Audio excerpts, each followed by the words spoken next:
Welcome to my channel Apex Life Tamil.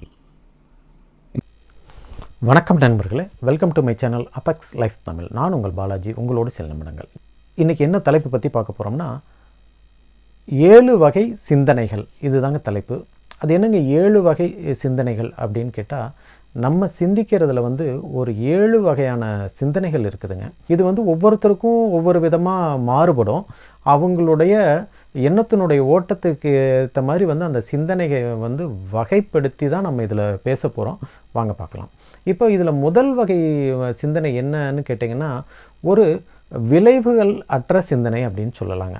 அதாவது விளைவுகளை நோக்கமாக இல்லாமல் ஒவ்வொரு நாளும் ஒவ்வொரு சிந்தனையாக இருக்கும். அதனுடைய விளைவுகளை பற்றியே கவலைப்படாமல் அந்த நாளினுடைய ஓட்டத்தின் முடிவில் பார்த்திங்கன்னா அந்த சிந்தனையும் அவங்களுக்கு முடிஞ்சு போயிடும். தினமும் ஒன்று புதுசாக யோசிச்சுக்கிட்டே இருப்பாங்க. அதனுடைய விளைவுகளை பற்றி அவங்க யோசிக்க மாட்டாங்க. அந்த மாதிரி உள்ள சிந்தனை பார்த்திங்கன்னா நிறைய பரவலாக இருக்கும்.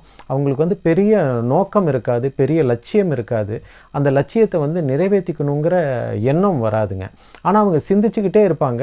விளைவுகளை பற்றி அவங்க கவலைப்பட மாட்டாங்க. ஆனால் நிறைய சிந்திப்பாங்க அப்படின்னு சொல்ல முடியும். இது அதிகமாக பரவலாக இருக்கிறதுனால இது முதல் வரிசையில் நம்ம சொல்கிறோம். இந்த வகை சிந்தனை உள்ள நபர்கள் நமக்குள்ளேயே இருக்கலாம், அது நாம கூட இருக்கலாம். இது யாரையும் குறிப்பிட்டு சொல்ல முடியாது. இந்த மாதிரி உள்ள சிந்தனைகள் நமக்கு அதிக நேரங்கள் நேரம் தான் அதிகமாக வீணாகுமே தவிர நம்மளால் அதிகமாக ஒரு செயல்திறனோட ஒரு விளைவுகள் உள்ள ஒரு செயல்களை நம்மளால் செய்ய முடியாது. மற்றவங்க சொல்கிற வேலையை செஞ்சுக்கிட்டு அதற்கான ஒரு செய்கிற வேலைக்கு தகுந்த மாதிரி நம்ம ஒரு சின்ன பலனை அடையலாம். இது மட்டும்தான் நம்மளால் செய்ய முடியுமே தவிர நம்மளால் ஆன முழு திறனையும் நம்மளால் யோசித்து ஒரு விஷயத்தை நம்மளால் செய்யாமல் இருக்கிறதுக்கு பேர் தான் இந்த விளைவுகளற்ற சிந்தனை அப்படின்னு முதல் வரிசையில் நம்ம சொல்லியிருக்கோம். இந்த சிந்தனையிலிருந்து நம்ம பெரிய முன்னேற்றத்தை அடைய முடியாதுங்க. அதனால் இந்த சிந்தனையை நம்ம கொஞ்சமாவது மாறுதல் படுத்திக்கணும் அப்படிங்கிறதுனால தான் இது முதல் வரிசையில் சொல்லியிருக்கோம். ரெண்டாவது சிந்தனை பார்த்திங்கன்னா சவால்கள் நிறைந்த சிந்தனை. அதாவது சிந்திக்கிறதே எப்படின்னு கேட்டிங்கன்னா, அவங்க ஒவ்வொரு நேரத்துலையும் ஒரு சவாலோட ஒரு சிந்தனையை ஏற்படுத்திக்குவாங்க.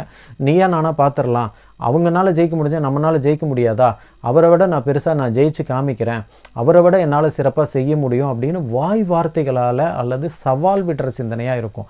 இந்த சவால் விடுற சிந்தனைகள் பல நேரங்களில் நம்மளுடைய நோக்கமே சவால்களோடு நம்மளுடைய நோக்கம் முடிஞ்சு போகிறதா இருக்கும். அவங்க தினமும் ஒரு சவால் விடுவாங்க. அதாவது ஒவ்வொரு இடத்துலையும் ஒவ்வொரு சவால் விட்டுட்டு வருவாங்க.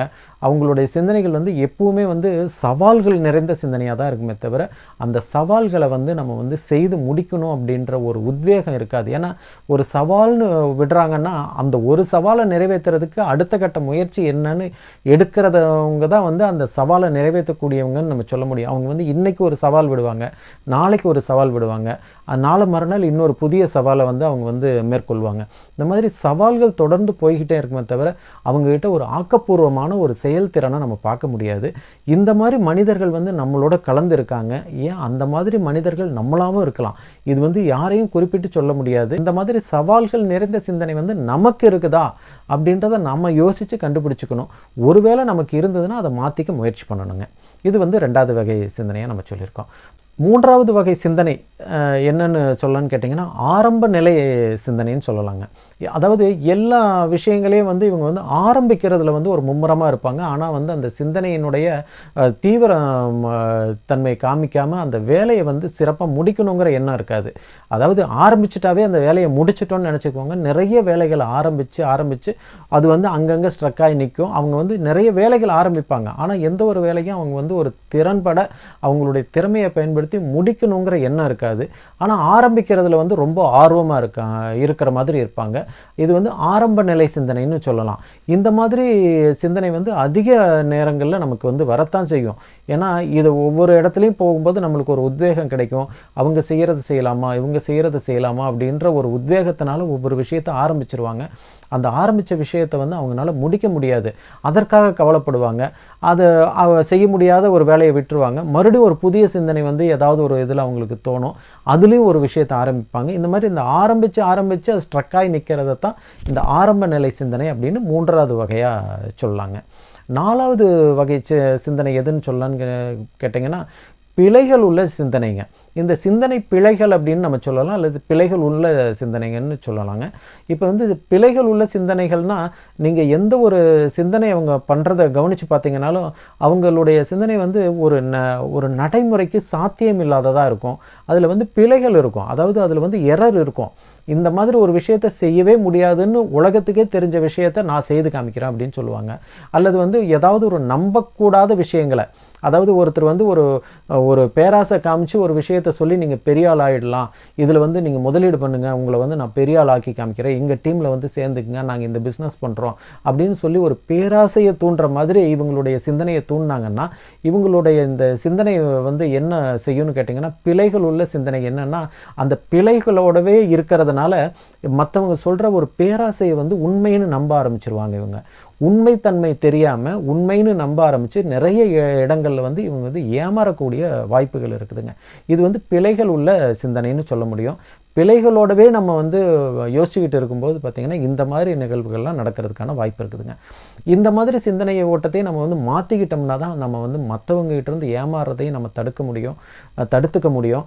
அதே மாதிரி நம்ம மூலமாக யாரும் ஏமாறாமல் இருக்கிறதுக்கும் நம்ம வந்து ஒரு உஷாராக இருக்க முடியும். அப்படிங்கிறதுனால தான் இந்த பிழைகள் உள்ள சிந்தனையை நம்ம வந்து மாற்றிக்க வேண்டிய அவசியமாக இருக்குதுன்னு நம்ம சொல்கிறோங்க.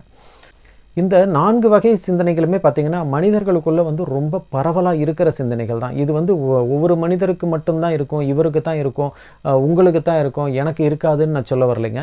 அந்த மாதிரி சிந்தனை வந்து எனக்கும் வந்திருக்கலாம், உங்களுக்கும் வந்திருக்கலாம், யாருக்கு வேணாலும் வரலாம் இந்த 4 வகை சிந்தனை.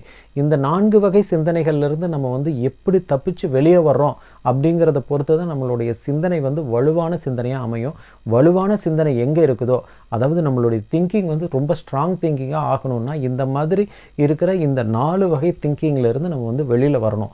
அந்த மாதிரி 4 வகை திங்கிங்லேருந்து நம்ம வந்து வெளியில் வந்துட்டோம்னா, இந்த மாதிரி சிந்தனைகள்லேருந்து வெளியே வந்துட்டோம்னா அதற்கப்புறம் தான் வந்து ஒரு வாழ்க்கையில் முன்னேற்றத்தை அடையக்கூடிய சில சிந்தனைகளை நம்ம வந்து செய்ய முடியும். அடுத்தது நம்ம குறிப்பிட்டு சொல்கிற மாதிரி பார்த்திங்கன்னா 5வது வகை சிந்தனைன்னு எதை சொல்லலான்னு கேட்டிங்கன்னா ப்ராக்டிக்கல் திங்கிங்னு சொல்லலாங்க. அதாவது நடைமுறை சிந்தனை அப்படின்னு சொல்லலாம். இந்த மாதிரி சிந்தனை என்னென்னா, சூழ்நிலையில் என்ன விஷயம் நம்மளுக்கு வந்து ப்ராக்டிக்கலாக நம்மளால் வந்து செய்ய முடியும் அப்படின்றத ஒரு அனாலிசிஸ் பண்ணி, அதாவது அனுமானம் பண்ணி, அதை வந்து ஒரு ஆராய்ஞ்சு மற்றவங்ககிட்ட ஒரு ஒப்பீனியன் கேட்டு இதெல்லாம் நம்மளால் செய்ய முடியுமா, இது வந்து சாத்தியம் இருக்குதா, இதை செய்கிறதுக்கு நம்மளுக்கு என்னென்ன தகுதி வேணும், அந்த தகுதியை வளர்த்துக்கலாமா, அந்த தகுதியை வளர்த்துக்கிட்டு நம்ம இதை செஞ்சோம்னா சரியாக வருமா அப்படின்றதெல்லாம் வந்து ஒரு பாசிட்டிவாக யோசிக்கிற ஒரு சிந்தனைங்க. இது வந்து நடைமுறையில் வந்து என்னெல்லாம் சாத்தியம் இருக்குது, இதை வச்சு நம்மளால் செஞ்சால் நம்ம இந்த முடிவை அடைய முடியுமா, இந்த வேலையை செய்து முடிக்க முடியுமா அப்படின்ற இதை வந்து ரொம்ப தீவிரமாக ஆராய்ந்து அதன் பிறகு அந்த செயலில் இறங்குறது தான் வந்து இந்த நடைமுறை சிந்தனை அப்படின்னு சொல்லலாங்க. இது வந்து அதிகமாக சக்ஸஸ் ரேஷியோ உள்ள சிந்தனை தான். இந்த மாதிரி சிந்தனையை வந்து நம்ம வந்து வளர்த்துக்கலாம்.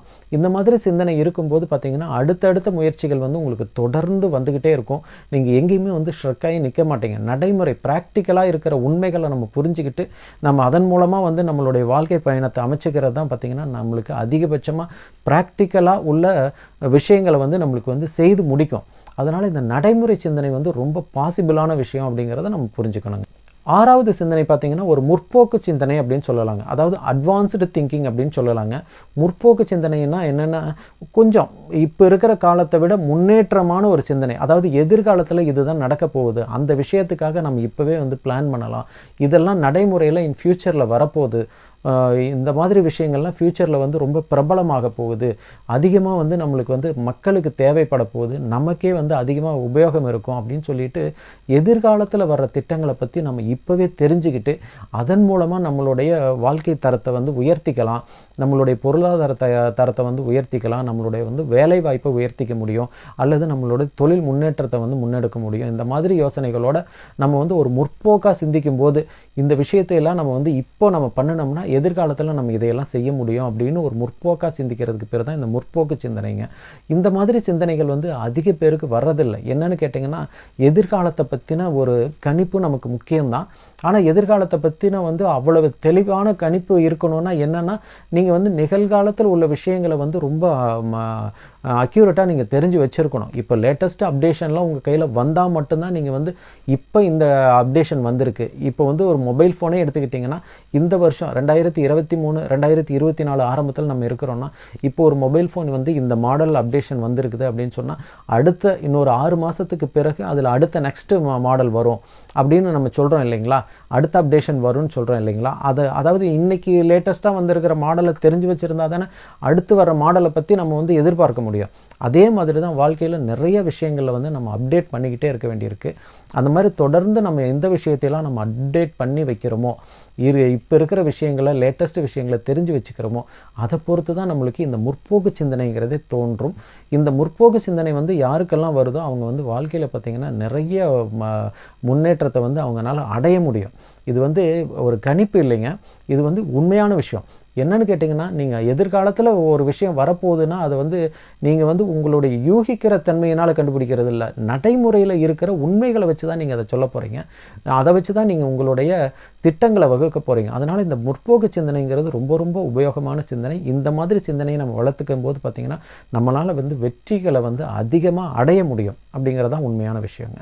அடுத்தது 7வதாக பார்த்திங்கன்னா ஆளுமை சிந்தனைங்க. அதாவது வந்து இது வந்து ஆளுமை சிந்தனைங்கிறது பார்த்திங்கன்னா எந்த ஒரு விஷயத்தையும் வந்து என்னால் செய்து முடிக்க முடியும், பல பேரை வச்சு என்னால் வேலை வாங்க முடியும், பல திட்டங்களை என்னால் நிறைவேற்றிக்க முடியும்னு தன்னம்பிக்கையில் வந்து ரொம்ப தெளிவாக இருக்கிற நபர்கள் சொல்கிற சிந்தனைங்க, அவர்கள் ஏற்படுத்திக்கிற சிந்தனைன்னு சொல்ல முடியும். இந்த ஆளுமை சக்தி அதிகமாக இருக்கிறவங்ககிட்ட தான் இந்த மாதிரி ஆளுமை சிந்தனை வரும். எப்போவுமே பார்த்திங்கன்னா என்னால் வந்து ஒரு 10 பேரை வச்சு வேலை வாங்க முடியும், 10 பேருக்கு எந்தெந்த வேலையை யார்கிட்ட கொடுக்கலாம் அப்படின்ற தெளிவு என்கிட்ட இருக்குது. அந்த 10 பேருன்னு இருக்கிறவங்கள வந்து நான் இன்னும் ஒரு வருஷத்தில் 100 பேர்கிட்ட அதே மாதிரி வேலையை வந்து வாங்குவேன், 100 பேருக்கு நான் வேலை வாய்ப்பு உருவாக்குவேன், ஒரு 1000 பேத்துக்கு நான் என்னால் வேலை வாய்ப்பு கொடுக்க முடியும், அதை வந்து என்னால் கரெக்டாக கண்ட்ரோலில் வச்சுக்க முடியும் அப்படின்ற ஒரு உதாரணமான சிந்தனைகள்லாம் தோன்றுறது இல்லைங்களா. அது வந்து எல்லாருக்கும் தோன்றதுன்னு பார்த்தீங்கன்னா எல்லாருக்குமே தோன்றதில்லை, சில பேருக்கு தான் அந்த மாதிரி தோணும். அதாவது ஆளுமை சிந்தனைங்கிறது பார்த்திங்கன்னா சில பேருக்கு தான் வந்து ஆக்டிவாக இருக்கும், பல பேருக்கு பார்த்திங்கன்னா அந்த மாதிரி இருக்காது. மற்றவங்க சொல்கிறத செய்யலாம் அல்லது நமக்கு என்ன வேணுமோ அதை மட்டும் செஞ்சுட்டு போயிடலாம் அப்படிங்கிற மாதிரி இருக்கும். ஆனால் இந்த ஆளுமை சிந்தனைங்கிறது பார்த்திங்கன்னா தான் முன்னேறினா மட்டும் போதும்னு நினைக்காம மற்றவங்களையும் வந்து முன்னேற்றத்துக்கு கொண்டு வரணும் அப்படின்ற ஒரு நல்ல எண்ணத்தின் அடிப்படையில் வருதுன்னு சொல்ல முடியும். தான் ஒரு தலைவராகணும், நான் வந்து எல்லாத்துலேயும் ஒரு பெரிய அளவில் வரணும், நான் வந்து பெரிய பிரபலமான நபராக உருவாகணும் அப்படின்ற ஒரு எண்ணத்தில் வர்றதாகவும் நம்ம எடுத்துக்கலாம். இந்த ஆளுமை சிந்தனையும் பார்த்திங்கன்னா உலக அளவில் ரொம்ப பெரிய சவால்களை சந்தித்தவங்க, பெரிய சாதனைகளை படைத்தவங்க எல்லாருமே பார்த்திங்கன்னா இந்த ஆளுமை சிந்தனைகள் கொண்டவங்களாக தான் இருக்கிறாங்க. அதனால் இந்த மாதிரி சிந்தனையை வளர்த்துக்கிறது நம்மளை வாழ்க்கையில் வந்து முன்னேற்றத்தை கொடுக்கும் அப்படிங்கிறது தான் நம்ம வந்து உறுதியாக சொல்ல முடியும். இந்த மாதிரி நம்ம கடைசியாக 3 வகை சிந்தனை சொல்லியிருக்கோம் இல்லைங்களா. இந்த மாதிரி சிந்தனைகள் பார்த்திங்கன்னா நமக்கு வந்து அதிக நற்பலன்களை கொடுக்கும், நம்மளுக்கு வந்து பாசிட்டிவான எண்ணங்களை வளர்க்கும், நம்மளுடைய புதிய எண்ணங்களையும் புதிய கற்றல்களையும் நம்மளுக்கு வந்து ஊக்குவிக்கும். அதனால் வந்து நம்மளுடைய செயல்கள் வந்து எப்பவுமே வந்து ஒரு முன்னேற்ற பாதையிலே இருக்கும் அப்படிங்கிறத உறுதியாக சொல்ல முடியும். அதனால் இந்த லேட்டஸ்ட்டாக சொல்லியிருக்கிற இந்த 3 வகை சிந்தனைகளை வந்து நம்ம பரவலாக இன்னும் பயன்படுத்தினோம்னா இதில் வந்து எல்லாருமே வந்து வெற்றி அடைய முடியும் அப்படிங்கிறத நம்ம சொல்ல வர விஷயம். இதில் வந்து சிந்தனைகள்னு நம்ம ஒரு 7 விதமாக நம்ம சொல்லியிருக்கோம். இந்த 7 விதமான சிந்தனைகளும் வந்து ஒவ்வொருத்தருக்கும் ஒவ்வொரு சிந்தனை வந்து தொடர்ந்து வந்துக்கிட்டே இருக்கும் அப்படின்னு சொல்ல முடியாது. இந்த சிந்தனைகளுடைய ஓட்டம் மாறும்போது யாருக்கு வேணாலும் எந்த சிந்தனை வேணாலும் வரலாம்.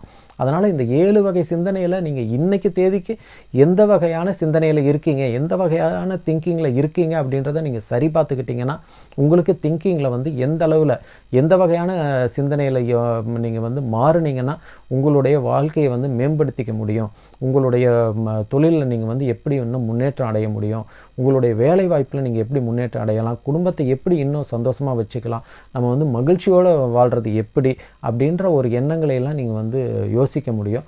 இது மாதிரி நீங்கள் வேறுபடுத்தி பார்க்கும்போது உங்கள்கிட்ட இருக்கிற குறைகள் என்ன, உங்கள்கிட்ட இருக்கிற நிறைகள் என்னங்கிறத வந்து நீங்கள் சுய ஆய்வு செஞ்சுக்க முடியும். இந்த சுய ஆய்வு செய்யும்போது தான் வந்து உங்களால் வந்து ஒரு முன்னேற்றங்கிற அடுத்தடுத்த பாதைகளுக்கு சென்றடைய முடியும். அப்படிங்கிறதுனால தான் இந்த வீடியோவில் இவ்வளோ விஷயங்களை நம்ம சொல்லியிருக்கோம். இந்த வீடியோவில் சொல்லியிருக்கிற விஷயங்கள் உங்களுக்கு பயனுள்ளதாக இருந்திருக்கும்னு நாங்கள் நினைக்கிறோம். இந்த வீடியோவை நீங்கள் உங்கள் நண்பர்களோடு நீங்கள் ஷேர் பண்ணுங்கள், எங்கள் சேனலுக்கு சப்ஸ்கிரைப் பண்ணுங்கள், சப்போர்ட் பண்ணுங்கள். நன்றி, வணக்கம்.